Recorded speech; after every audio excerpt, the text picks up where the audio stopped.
तो हेलो दोस्तों, स्वागत है आप सबका हमारी इस यूट्यूब चैनल पे। और आज की इस वीडियो में हम देखने वाले हैं शिशुनाग वंश के बारे में। तो पिछली वीडियो में हमने हर्यंक वंश को देखा था। तो यदि आपने पहली वीडियो नहीं देखी है तो डिस्क्रिप्शन में उसका लिंक मिल जाएगा, जाकर देख सकते हैं। तो चलिए आज हम देख लेते हैं शिशुनाग वंश को। ठीक है, तो शिशुनाग वंश का जो समय काल है वो 412 ईसा पूर्व से 412 ईसा पूर्व से 344 ईसा पूर्व तक रहा।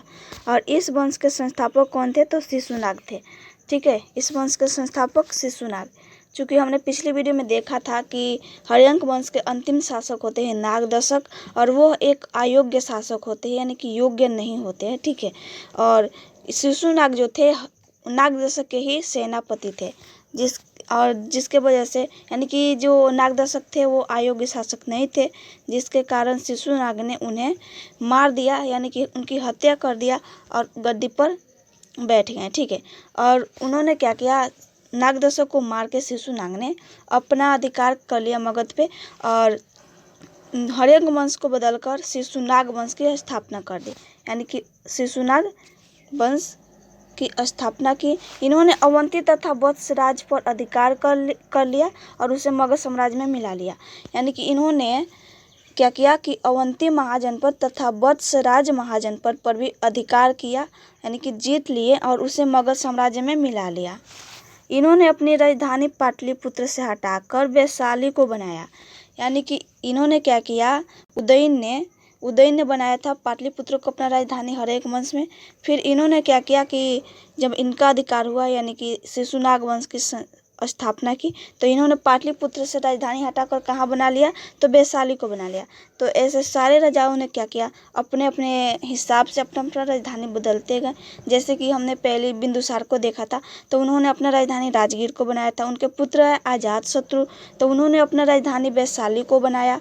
ठीक है, और फिर आए उदयन थे, वो अजातशत्रु के पुत्र थे। उन्होंने क्या किया, अपना राजधानी कहाँ बनाया, पाटलिपुत्र को, यानी कि पाटलिपुत्र की स्थापना की उन्होंने और पाटलिपुत्र की ही राजधानी बना लिया। फिर शिशुनाग जो है वो पाटलिपुत्र से हटाकर कहाँ राजधानी बना लिया, तो वैशाली को बना लिया राजधानी। फिर नेक्स्ट देख लेते हैं। तो नेक्स्ट है इनके शासन के समय मगध साम्राज्य के अंतर्गत बंगाल से लेकर मालवा तक का क्षेत्र आता था।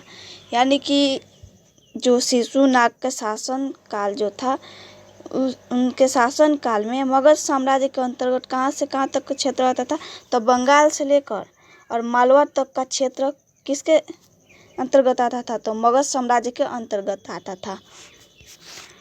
वंश के अगला शासक कालाशोक था। यानी कि जो शिशुनाग थे, इनकी मृत्यु के बाद अगला शासक कौन बना, तो कालाशोक। इनका पुत्र था कालाशोक। तो कालाशोक को पहले देख लेते हैं। ठीक है, कालाशोक का जो शासन काल है वो 394 से लेकर 366 ईसा पूर्व तक रहा। शिशुनाग की मृत्यु के पश्चात, यानी कि शिशुनाग की मृत्यु हो जाती है तो कालाशोक मगध की गद्दी पर बैठ जाता है। इसका नाम पुराण तथा दिव्यवदान में काकवर्ण मिलता है।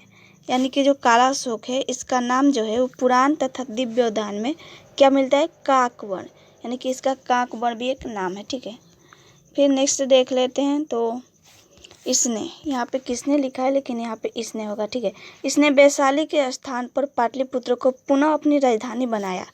यानी कि जो शिशुनाग थे उन्होंने पाटलिपुत्र से राजधानी लाकर कहाँ बना दिया, वैशाली को।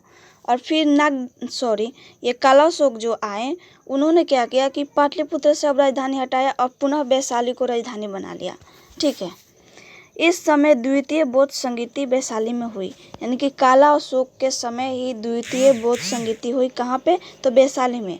और आपको याद होगा तो हमने हर्यंक वंश में पढ़ा था कि जो ये अजातशत्रु है उनके समय प्रथम बौद्ध संगीति राजगृह में हुई थी। ठीक है, फिर नेक्स्ट देख लेते हैं। तो नेक्स्ट है, यह ब्राह्मण वंश का प्रथम संस्थापक माना जाता है।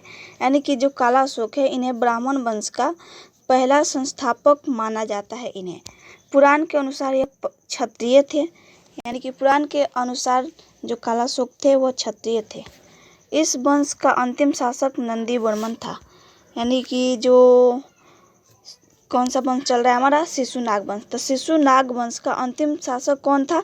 तो नंदीवर्मन था, ठीक है, जिसकी हत्या महापद्म नंद ने कर दी। जिसकी हत्या कौन कर दिया? तो महापद्म नंद ने कर दिया और शिशुनाग के स्थान पर नंद वंश की स्थापना की। और नंदीवर्मन भी एक अयोग्य शासक था, जिसके कारण इसकी हत्या हो जाती है। इन्हीं के अधिकारी थे, यानी कि सामंत थे, मान सकते हैं, ठीक है, महापद्म नंद। और महापद्म नंद ने नंदीवर्मन की हत्या कर दी और नंद वंश की स्थापना की। तो हमारा शिशुनाग वंश समाप्त हो गया, ठीक है। और वीडियो अच्छी लगी हो तो लाइक शेयर सब्सक्राइब जरूर कर लें। और अगले वीडियो में हम देखेंगे कौन सा वंश? तो नंद वंश को देखेंगे। तो चलिए मिलते हैं नेक्स्ट वीडियो में। जय हिंद।